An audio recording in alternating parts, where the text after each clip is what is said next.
Talentos ocultos, con título original Hidden Figures, es una película basada en hechos reales estrenada en 2017 y dirigida por Cillian Murphy. Relata la historia y lucha de tres mujeres científicas afroamericanas que trabajaron en la NASA en la década de los 60. Dorothy, Catherine y Mary fueron el cerebro detrás del lanzamiento del astronauta John Glenn al espacio, un logro histórico para la carrera espacial de Estados Unidos contra Rusia. Estados Unidos y Rusia a lo largo de la historia han tenido confrontaciones políticas, especialmente en el ámbito militar y el desarrollo tecnológico. Específicamente hablando de la Guerra Fría, no fue un enfrentamiento físico, pero sí con oposición política, económica, social, militar e informática tras la Segunda Guerra Mundial. A final de los años 50 y principios de los 60 comenzó la carrera espacial que determinaría el dominio de nuevos territorios para la humanidad. Ambas naciones buscan ser los primeros en explorar el espacio exterior con satélites artificiales, de enviar humanos al espacio y a la superficie lunar.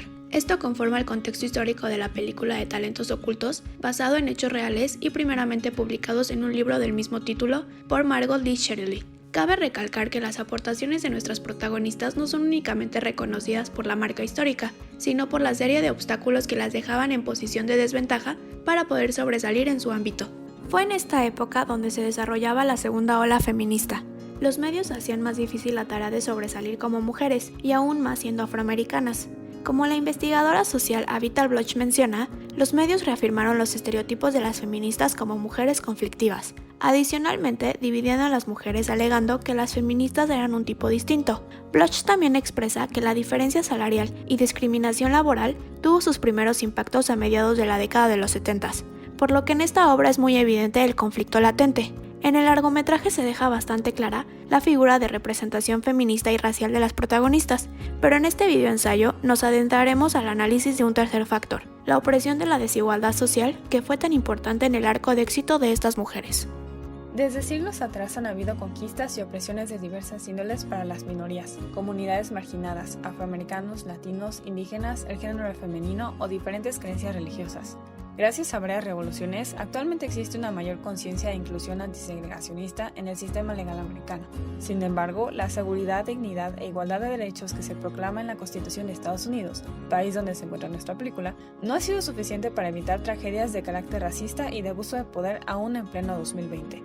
En 1961, donde se sitúa nuestra historia, Catherine, Dorothy y Mary trabajan como apoyo secundario en los proyectos más importantes de la NASA. Cabe mencionar que si bien el movimiento de los derechos civiles concedió mayor movilidad social y económica legal a las personas de color, aún había una fuerte discriminación social durante los siguientes años. Nuestros personajes lo vivían en su ambiente de trabajo. Ellas contaban con dos desventajas sociales mostradas en pantalla: su color de piel y encima ser mujeres. Las mujeres han sido descalificadas sistemáticamente teniendo menos derechos y libertades en sus decisiones. Aún durante los movimientos para exigir equidad, ellas han sido etiquetadas y desacreditadas hasta por los medios de comunicación, como lo previamente mencionado por Bloch.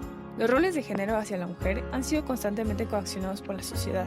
Ser secundaria al hombre era expectativa normalizada en los 60s, incluso en el ámbito laboral de lugares como la NASA. Y no fue hasta después del inicio de los años 70 que se discutió realmente la discriminación laboral que ellas experimentaron. Por lo mismo se les han impuesto estereotipos con respecto a sus capacidades. A pesar de demostrar los falsos, las expectativas impuestas sobre su vocación como mujer las ha limitado a nivel profesional, siendo privadas de oportunidades.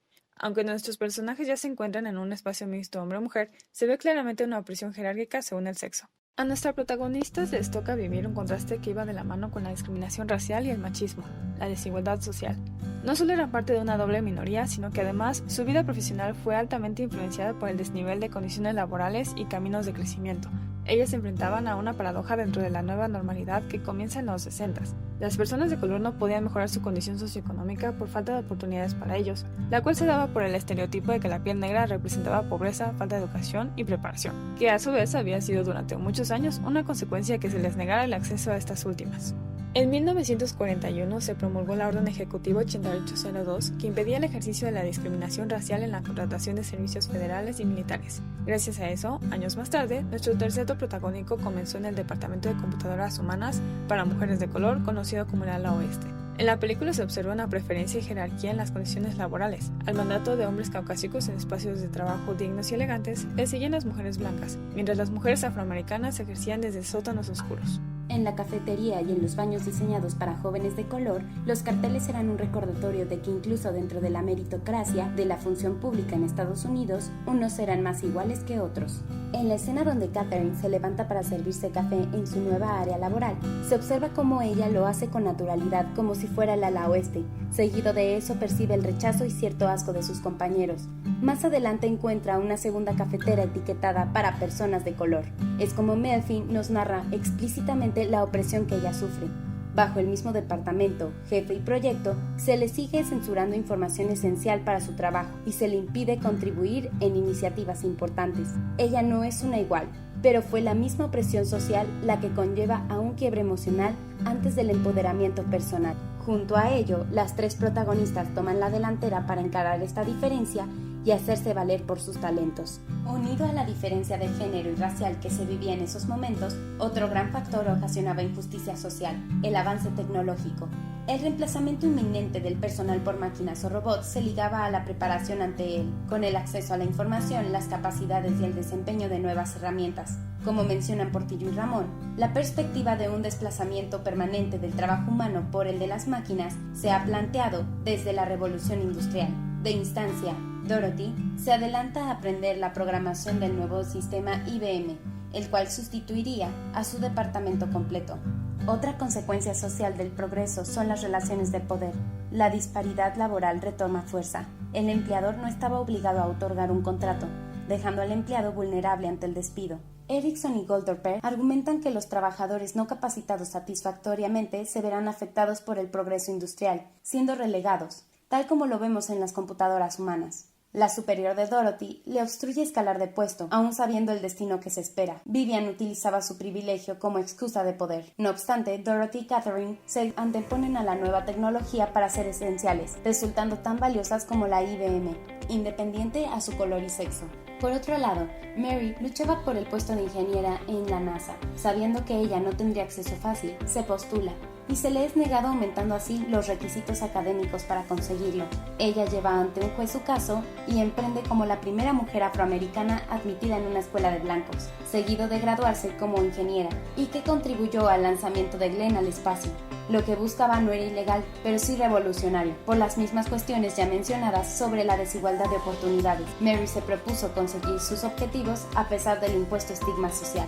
Finalmente, cabe recalcar que Theodore coloca durante el film varios elementos visuales para demostrar la segregación y el pacífico rechazo social a nuestros personajes como representantes de toda una comunidad. Si observamos los baños de mujeres negras, tienen una construcción sencilla y opaca, además de encontrarse lejos de los edificios importantes, donde solo hay baños limpios y agradables para blancas. Cuando vemos a Catherine romper emocionalmente, Harrison, el jefe de Catherine, da inicio a una ruptura literal del discurso dentro de la NASA. Él sirve como instrumento para mostrarle a la audiencia una motivación que ayuda a las protagonistas a hacerse escuchar. Cuando él rompe el letrero de los baños, se desencadena la lucha psicológica de las tres contra la opresión. El director demuestra el papel que desarrollaron estas tres afroamericanas al trabajar dentro del programa espacial, cumpliendo una labor tan vital aún bajo la presión segregacionista, machista y de disparidad social de sus tiempos. Aunque las dos primeras nos las presenta Melfi bastante obvias, la desigualdad social es el eco de estas. Catherine, Dorothy y Mary irrumpen la conformidad abriéndose camino entre la desigualdad social para sacar adelante su carrera, aún sabiendo que el público blanco no estaría dispuesto a darle su reconocimiento. La hipótesis se cumple y tal cual de manera subliminal. La desigualdad social resulta ser un factor determinante en la toma de decisiones y arco de éxito que experimentan las protagonistas. No solo se vive una gran diferencia racial y de género, sino, además el mundo cambia exponencialmente. Con la desigualdad en la distribución de riquezas, el 1% más rico del planeta se hizo mucho más rico, pero también el 65% constituido por los pobres mejoró su calidad de vida. La clase media, caracterizada por ser muy activa laboralmente y por ser la fuerza de trabajo, quedó con grandes heridas y, como mencionan Portillo y Ramón, es la clase media el principal sustento de los estados democráticos de Occidente y quienes aún son amenazados por el progreso tecnológico. Catherine, Dorothy y Mary fueron víctimas de un ambiente aún racista y sexista, aunque en la industria contemporánea del cine estas ideas son muy populares. Mientras tanto, existe el desempleo, los problemas por una educación valiosa para el mercado laboral, el constante avance industrial y el éxito a costas de privar de oportunidades a personas según su origen. Todo ello da como resultado un gran número de factores que interactúan en contra de nuestras protagonistas, y fue su determinación, acompañado de algunos cambios sistemáticos, lo que las ayudó a conseguir el éxito. La permanencia y desarrollo de un trabajo depende de, como menciona la misma Catherine, Ellos necesitaban información y no importaba si tú la encontrabas, era cuestión de una pregunta y una respuesta. El trabajo se convirtió en una fuerte competencia, evidenciada más adelante durante los años 80 y 90 por la filosofía del trabajo de la generación X.